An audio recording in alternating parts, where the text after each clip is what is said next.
Oh, I'm a happy beastie tonight. Clever, professional, beautiful. 4 ladies joining me on the panel right now to discuss these issues. The Tayla Harris Footy Statue. What's that about? Pure tokenism? Is it too early? What's Tayla Harris done? The photo's fantastic. They haven't spoken in over 10 years, father and son. And the missus is trying to get them back together. And finally, a letter writer suggests that she's in full support of drug testing all welfare recipients and cancelling if they prove positive. Bit harsh? We'll see what the ladies have got to say. Don't go away. Sweet and Sour starting right now. Join us. Got a problem, big or small, would a miracle be nice? Our motley crew is back, churning out advice. You might even laugh a bit in the following half hour. Park your backside on the couch, cause baby it's time for Sweet and Sour. Right here on Sweet and Sour. It's time for Sweet and Sour. It's time for Sweet and Sour. Good evening, everyone. Welcome to Sweet and Sour. Gary Mitchell with you for the next chat-filled half hour. Who's on the show tonight? They're all professional. They're all clever. They're all beautiful. First up, hello, Deanna. Hello, how are you, Mitch? How's your hands? My hands? They're fine. Oh, rock climber extraordinaire. Oh, yeah. They're fine, are they? I've just come back from a week in Bali where I went scuba diving and learnt how to surf. So my hands are all baby soft now. Are they? Bit softer, look, bit softer, look, no bit softer? calluses. They're all gone. Oh. Misadventure. Oh, yeah, totally. Gosh, now, does everybody know your face now? Do you walk around and go, you know, are you not an accountant?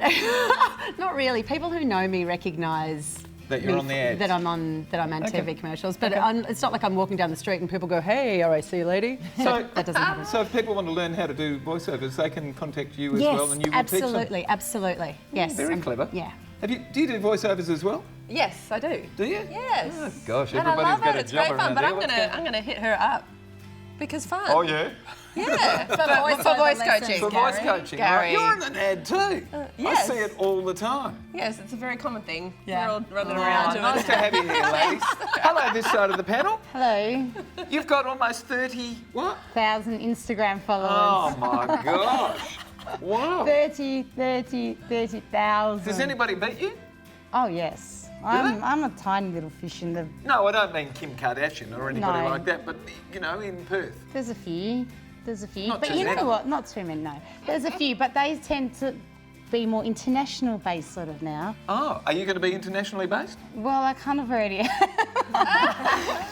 All right, that's how you get to more than 30,000. But there's an international audience I do have. Yep. Dr. Kat, welcome. Nice to have you. Great to be here again. Now, how are you in your business of encouraging people to do better with the way they look and feel about themselves? I love every single day. I wake up ready to start the day, and you know, there's no better feeling than to help people. So. How good are you? Very well qualified to sit on the panel, all of our ladies, and here we go with letter number 1. Hello, panellists. Seriously, what's with the Tayla Harris Footy Statue? Let me say up front, I love the AFLW. I've always been a feminist and supporter of equal opportunities for everyone across every social divide and every social unit.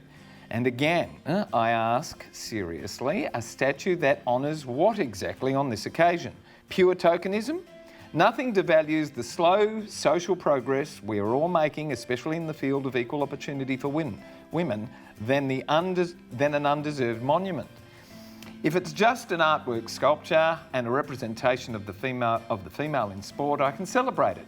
But to name it for Tayla Harris is a shocking error of judgment. I can only hope that Tayla's contribution to AFLW grows in proportion to the misplaced accolade she's received, and unfortunately does us all a shocking disservice. Having tried to locally erect a monument to a particular spectacular woman whose historic combination was immense and then failed, I'm really offended. It devalues not just our women's progress, but the recognition of all those who have gone before and still remain unrecognised. Get rid of it. Writes to us Edwina from Carlton in Victoria. Deanna. Oh, Edwina, I think you're a bit of a bitter Betty. You've got some serious issues hanging over from your inability to erect your own monument by the sound of things. Like, seriously, get over yourself. Erection come envy. on. Erection envy is what you are suffering from, Edwina, okay? So, you know, this Tayla Harris, whether the statue is for her or it's of her and she's representing something greater than her, I think both things are fine. You know, my understanding of it is that the artist who built the statue was inspired by some excellent football that she played and the type of person that she is in the way she interacts with the world. I can't see any reason that that's a bad thing, okay? It doesn't put anyone down and it shouldn't make anyone upset. Courtney, either. does this just mean there's a formula for getting a statue erected and you have to be Absolutely not. What does it mean? It's momentary. She did a stellar kick. Like the kick, if for those of you who haven't seen it, Google her. She, you know, it's a beautiful kick and it's come at the perfect time. Beautifully timed. It's a great, great photo. It's Leg a great right up in the air. statue.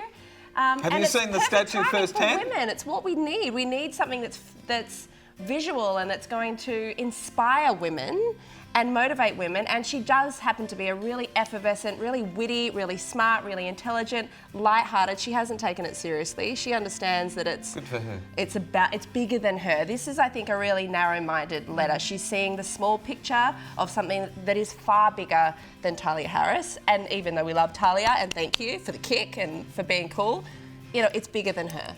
Yeah. When was the last time you kicked a footy?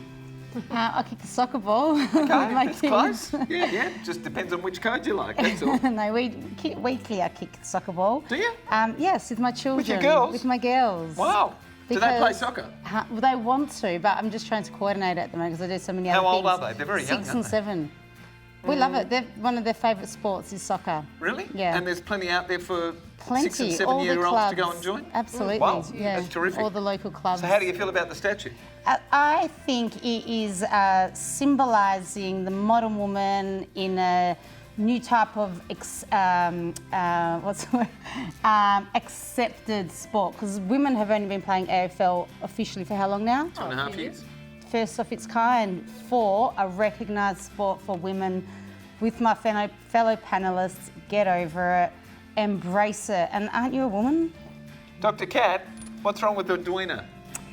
I think it's echoing the panelists that it's a very narrow-minded view. I think what we have to recognise is a statue is less about her ability, which she has amazing ability, and more about what it represents. And this represents the fact that a woman is showing spectacular athleticism only to have it trolled thousands of times inappropriately, mostly by men. And it's Is it just, really? Yeah, that's what it represents. Wow. So the photograph essentially went viral, and what should be put up on a pedestal by saying, wow, what an amazing kick, was essentially sexualized. So this statue is essentially saying, we've had enough of this, now we have our game, so leave us the hell alone. And that's what the statue represents. So Edwina, chill out. Chill out. We asked you at home to answer this question for us online. Do you feel the Tayla Harris AFLW statue is a little premature given a lack of long-term accomplishment or achievement? Our community is split on this. 53% said yes. Just a small majority. No, it's more than Perth. Perth, Melbourne, Sydney, everywhere, Australia. Disappointing. 47% said no. When we come back, we're going to be talking about what it takes to get estranged family members back together, if you can do it at all. Don't go away. More of Sweet and Sour.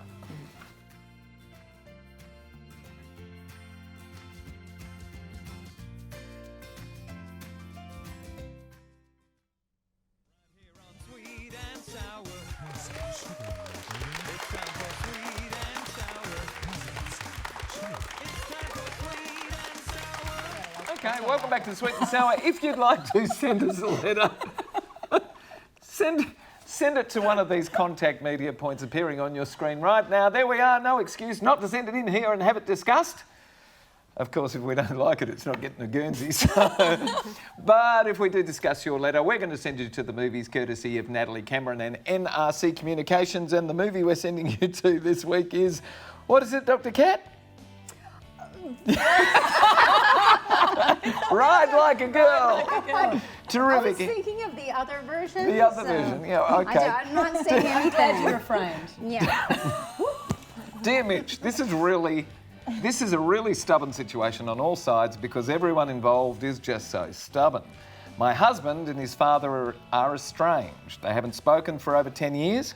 Even when my mother-in-law passed away 5 years ago, my husband refused to attend the funeral because his father would be there, despite him having had a very loving relationship with his beautiful mum.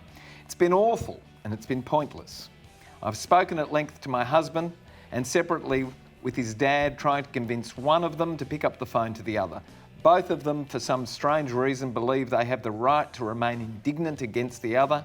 Our 3 kids are now growing and they're starting to realise that there is this family discord and beginning to feel a little disturbed by it. After a decade of trying, I just don't know what to do here to bring them together. I still visit my father-in-law with my kids and they love him. But when they asked if Grandpa could come to our place for Christmas this year, I had to make excuses and say that he always goes to Auntie Di's house. That's my husband's sister. What else could I try here, please, panellists? Comes to us from Denise of Mount Hawthorn with an E. I don't think so. In WA. First up, Lidia. What do you try? Oh, well, Have you ever confronted this situation? There's definitely been dramas in the family and people not talking and... That happens in every family. It's in every family. As bad as this? Not as bad as this. And if they're as sad as it is, sometimes a death brings people together. And if there ever has been a death, everyone's came and been there and talked and everything else got washed away and kind of moved forward. Not saying that you need a death for that, and obviously in this situation you don't because the mum died. I feel that there's some deep issues with your husband.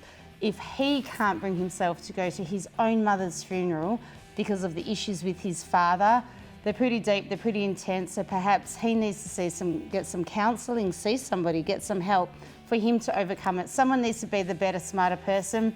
Your father-in-law, Denise, he's obviously older. His day's not done. He hasn't had his day. He's still alive and kicking and all that. But I think he's a bit more of a humble older man, and it's the younger one that kind of needs to try and pursue this. I don't know, that's just my opinion. I think your husband needs to perhaps see someone to maybe enable him to help go see his father. And also the father lost his lifelong companion, the mum, so I think that your husband needs to work on it. Dr. Kat, come on in. What do you say here? It's a challenging situation, and I'm sure it feels like a salmon swimming upstream, like she's not getting anywhere. And my concern is about how has this affected her relationship with her husband, and also how the kid's doing. So perhaps one consideration would be maybe to pump the brakes a bit and maybe start working on their relationship, and also the children's well-being, I think, is really the priority here. If they reconcile... Nurture your strengths. Yeah, I think that's the everything in thing. the wrong Listen, direction. 10 years is a long time to try, and I can only imagine that Denise is very tired after all Courtney? this time. Yeah, all of that holding, all of that. I mean, stubborn, another word for stubborn is like narrow-minded, small-minded, yeah, I think what you just said is something that I hadn't thought of. To bring it in and focus on what's right in front of you and hope that love, because essentially what feels like is lacking here is forgiveness, which is love.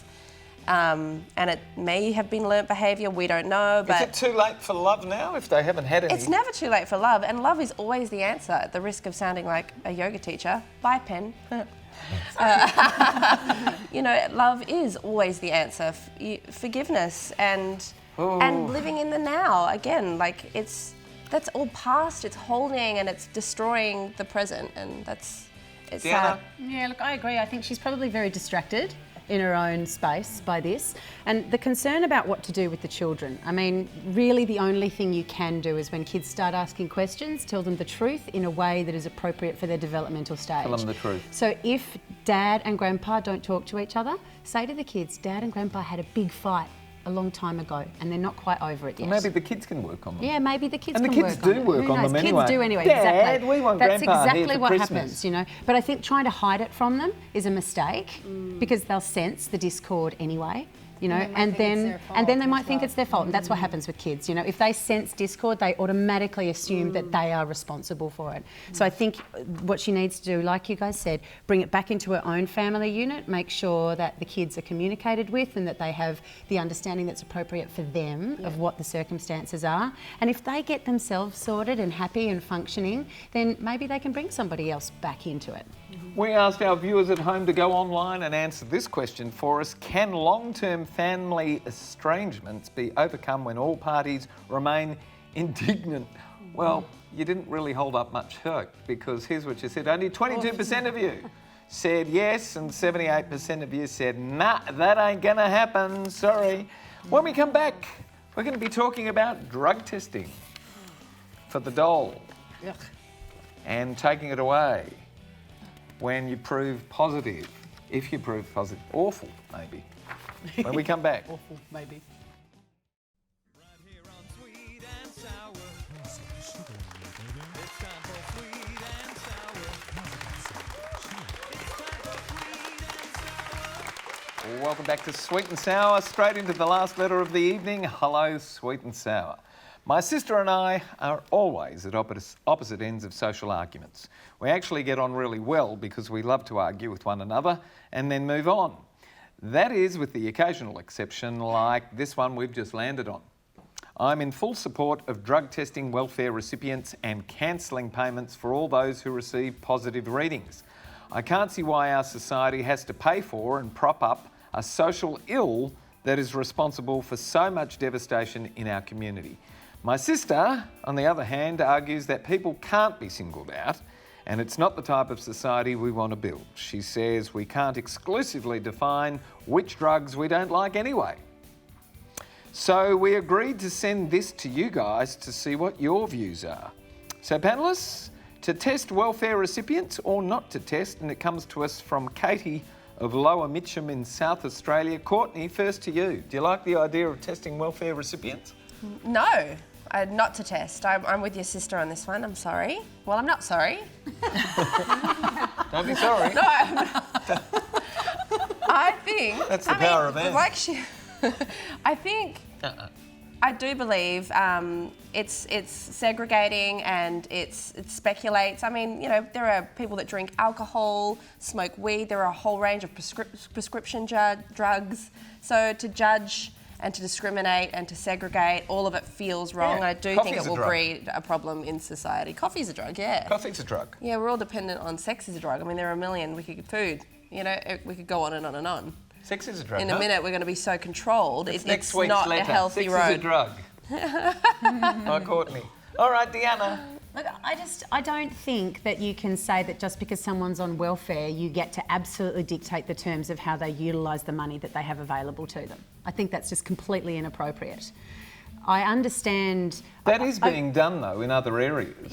Yeah, I understand that. Up north in they don't get to buy, WA. people don't get to buy alcohol with their... And so, you know, maybe you can try to stop people from spending their money on... But what if they get it other ways? What if they do didn't get it buy other ways. What It's a if different economy. You know, there's not enough money in there for drugs. I just don't think that this is an appropriate way to determine whether or not someone should have welfare payments. I don't understand what it's trying to get at.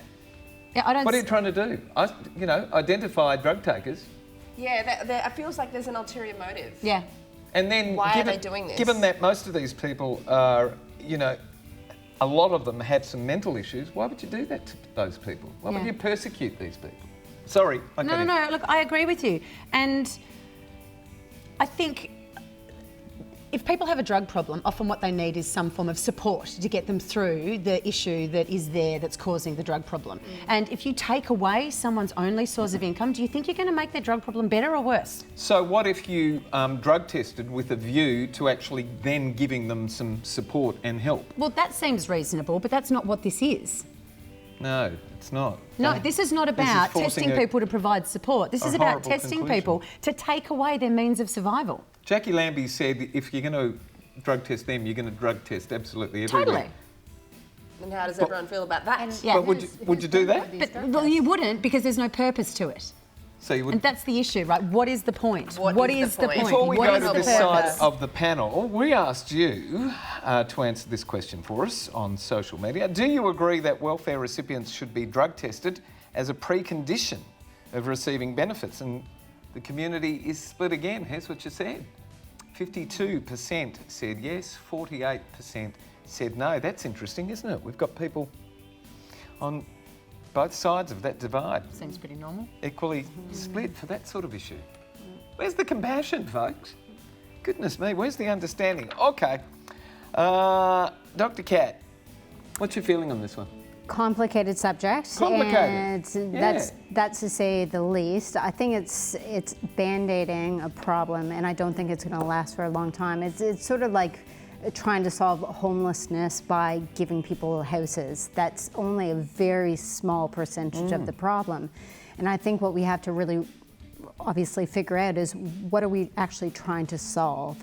Are we trying to solve mismanagement of funds? Are we trying to solve the drug trade? What are we trying to actually accomplish, and go from there? That's the most important bit. We don't know what we're trying to do with it. Lydia, how do you feel about the notion of drug testing people? So I'm going to shock my fellow panellists for the beginning part. Initially, I was yes. Test them, it's our taxpayers' money, and I think that's probably where the nation was divided 50-50. But then when you look into it further and think about it, and the strategy and the way it will be managed, as you're saying about the whole, if you don't receive your welfare payment, and you do have a drug habit, what are you going to do? You're going to go to Finish crime. up worse. You're going to create a worse social issue. Well, for I us. do think, and you guys, my fellow right side of the panel touched on it, and I think if they are going to go ahead with this, if the government, but hasn't it already been signed off on? Or is it just, it's been put forward, testing? And in Western Australia, Mandurah is the first area. I think if they are going to do it, if it is going to go ahead, it's not such a bad idea, provided that people aren't being singled out and being stripped from the minimal that they have, being the income that they've got, because you don't get a lot of money. What do you do with the testing results if it's not such a bad idea? You help the people, get them into some sort of rehabilitation. If it's a drug, if they're on drugs, well, obviously it's about drugs, but you touched on mental health as well. So assess each person, and I don't see why this couldn't be turned into a positive to help the people. Some people want to get off drugs, so this could be a bit of a blessing in disguise. They just don't have the means, they don't have the energy, that obviously they might be so into their drugs, whatever it is. I'm going to say yes, only on the basis that the people that are tested positive get help and don't get their payments taken off them. Well, that's not a bad way to go.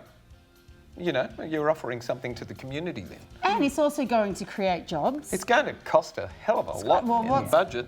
But it's helping the country people. where they actually have drug centres for drug addicts, where it's really clean, it's all sterilised, they pop there. It's like Norway or Switzerland. Yeah. And they just come and they get the minimal dose, and then they go back into society. It's a controlled, healthy, safe, clean way of Gets people helping off the them. streets.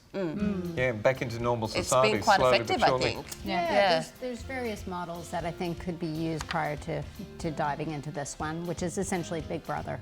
Why do you think we've done that? Why do you think we've... Because people look for band-aid solutions, right?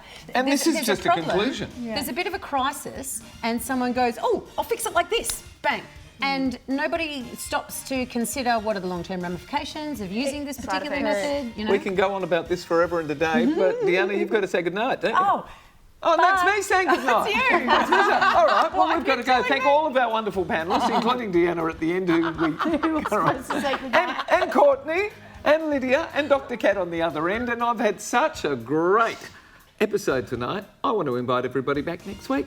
Oh, all right. Yes? Yeah, sure. I'm in. I'm in. Why not? Why not? You're not too busy making ads or anything? No? All right. Thank all of our wonderful panellists. Thank our terrific crew tonight here at Central. And thanks for having us at home tonight, Australia. Good night, everybody. Bye-bye. Good night. It's North Metropolitan TAFE. I know, before Travis actually corrects me, it's North Metropolitan. Good night, everybody. Bye. Bye.